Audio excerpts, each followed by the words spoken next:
Ladies and gentlemen, welcome to another edition of World Talks here on TVP World. I'm your host, Benjamin Lee, and please join me and my guests on this next interview. Now, Poland heads into a presidential runoff between Rafał Trzaskowski and Karol Nawrocki. But much attention is focused on the strong showing by far-right candidates who secured over 21% of the votes in the first round. Now, support among young voters was especially notable. What explained this trend and what does it signal for future elections? Joining us today on TVP World to explore these developments is Małgorzata Bonikowska, president of the Center for International Relations, with extensive expertise in European political dynamics and voter behavior. Hello, ma'am, and welcome to TVP World. Good morning. Thank you for having me.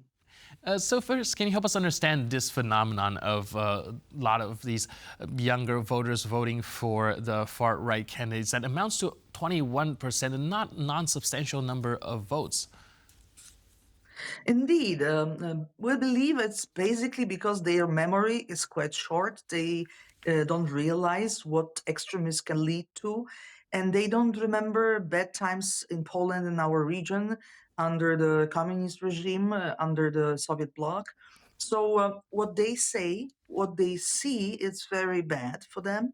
They criticize. They are very, very skeptical to all the political class, and they are voting against what they see, and they are voting for something else. They are looking for some other leaders, some people who are also younger, closer to their own age, and who propose different things and speak in a much radical way. All right, so do you think that this is most likely an anti-establishment mode rather than perhaps having a very kind of set ideology? Yes and no. I mean, it's definitely anti-establishment of these older guys who run the show. It has been 20 years in Poland. Same two leaders, Mr. Tusk and Mr. Kaczynski. But it's also a criticism towards what young people see around. They look around. They are not very happy because they can see that there are not so many job opportunities, that the struggle for work is more and more difficult, that the conditions of the world are not stable, that they are not seeing very clearly what exactly the politicians want to achieve.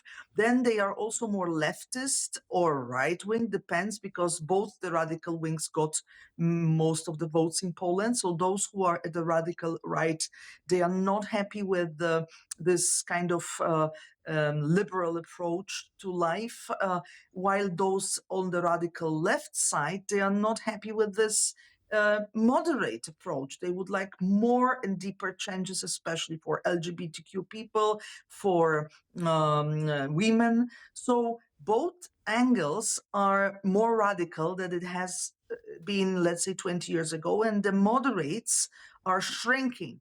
But it's also because I think in other countries and in the media, the public debate became much more radical than it used to be.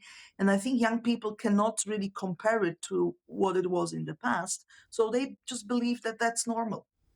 Right. Do you think that this has much to do with how politically polarized people are nowadays, with the rhetoric that people are being using, like you mentioned, perhaps increasingly radical, and people finally coming to the conclusion that, well, if the other side is that bad, why don't we go farther to the other extreme?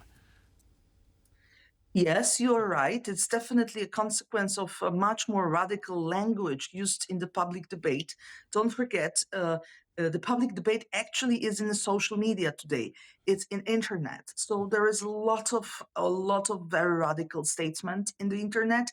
Many people don't appear with names. They are no-name accounts who express very radical and even, bad terms. They're used, the bad words in public debates. With this was not the case 20 years ago, so it's definitely inspired by that. But on the other side, let's not forget the real frustrations of people and the real fears about tomorrow, about the world. Young people, especially from the left side, they care for the planet. They are not happy with the politicians who are not doing enough for climate change. And those on the conservative sides, it's opposite. They are not happy what the politicians do as far as this moderation, liberalism. They want to go to the extreme right position. So in both cases, the center is shrinking, but also the center is shrinking because of domination of the same leaders of the older generation, which is not so much followed by the young people. But in the same time, there are exceptions. We have a case of Professor Senyshyn, who is a left politician, a woman who jumped into politics again after many years of being invisible, and who is seen like a bit of grandmother, but she became very popular among young people of the left. So it's not really an age problem. It's more a problem of being very explicit, very outspoken, and very clear in what the politicians want to achieve. Young people are much more radical than the moderated generation of 50 plus, 60 plus, 70 plus. Right, you mentioned a lot here, and I would like to explore them as well. You mentioned, of course, a lot of this is stemming from the frustration of the younger generation, having a problem finding a job, can't even imagine the prospect of buying a house. But of course, change takes time, and for a lot of the younger folks who are more used to kind of a more instant gratification, it's hard to imagine perhaps the politicians are actually doing things without seeing things actually happening, which, well, in turn make them turn into more radical parties. Is there a way for more moderate parties to kind of meet them halfway, or at least in terms of messaging, help understand and dissect all of this to kind of put that message forward that perhaps, yeah, change is coming, but it does take work? Well, I believe yes, but it's a lot to do with being authentic. The mainstream politicians very often are trying to please all the sides. They forget really who they are. Sometimes people are not really seeing a very clear line where they are because they want to be with everybody. And the language is much more general, the language is much more fit into the standards of the past, which is a moderate debate, while young people express themselves in a different way. They use emoticons, they use a lot of emotions, and young people want to see clear leaders with very clear political views. And in the same time, for young people, politics is not really the best place to be.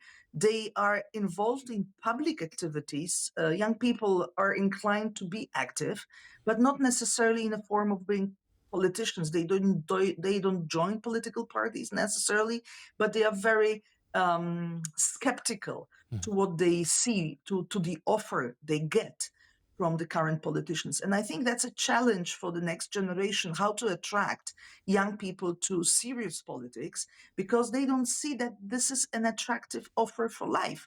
So there are less and less smart young politicians being in mainstream parties. Much more happens that young people create something else. They could be activists in NGOs, or they try, because they cannot fit in the current structures, they try to establish their own movements or their own political parties. That's not necessarily a case in Poland today, but it was the case recently. Szymon Hołownia launched the party just a few years ago. Ryszard Petru with Nowoczesna launched the party also not less than a decade ago. And in all these movements, there were many more young people than in mainstream parties who dominate the Polish political scene. And also, Konfederacja, which is a radical right party, has many supporters from the young generation. That's also a relatively new creation. So my point is that young people are not really seeing themselves in the politics of today or on the future, but in the same time, they don't buy the offer of the mainstream parties of today. That's a very good analysis here, but I'm also curious why it kind of major political pollings usually have problem capturing these base, and we always see kind of an underestimation of the extreme wing of be it right or left when it comes to polling numbers, and then again subsequently be surprised when the actual voting count comes out. As I said, young people cannot compare what they see today with the past. The generation 50 plus and older, we remember very well our young times when there was a communism in Poland and there was a Soviet bloc and when there was a Cold War. So we are aware how much progress Central Eastern Europe did. We are aware how difficult it was for our countries to join NATO and the EU and then develop what we see today, how hard it was to build our new infrastructure, our new companies who are now 20 years old, 30 years old, and who are doing very well in not only in Polish market, but also in Europe, and even some of them went global. So for young people, all this is absolutely normal. They are born already in the European Union, and they don't know the other world. But what they see, it frightens them for the future. They don't see, first of all, stability. They have a lot of fears for the future. They are not happy with the offer given to them by the market. They are very demanding also. They want to earn a lot of money already just after finishing graduation. So young people think in a different way. And in the same time, I'm not saying there are not interesting also activities run by young people. They are very creative in the same time. Some of them, they are really kind of pushing things, especially in the business, lots of startups, etc. So it's a very creative generation which doesn't really see this creativity in the public sphere, in politics. And I believe it's a vote against what they see. First of all, it's a vote for something new. It's the vote to support leaders who can bring change, even if this change is just expressed by simple solutions. And that's dangerous. That the mainstream parties evidently cannot really formulate a right answer to the very challenging times we are living in. And if this is not formulated by the mainstream politicians, by the mainstream parties, somebody else can do it. And then the attention is on these newcomers. Right, so we'll see how that develops. But in the meantime, thank you so much for your input and insight, and thanks for being with us on TVP World. Thank you. Cheers. And thank you for tuning into this edition of World Talks. But for more news, update, and commentary, stay tuned to TVP World.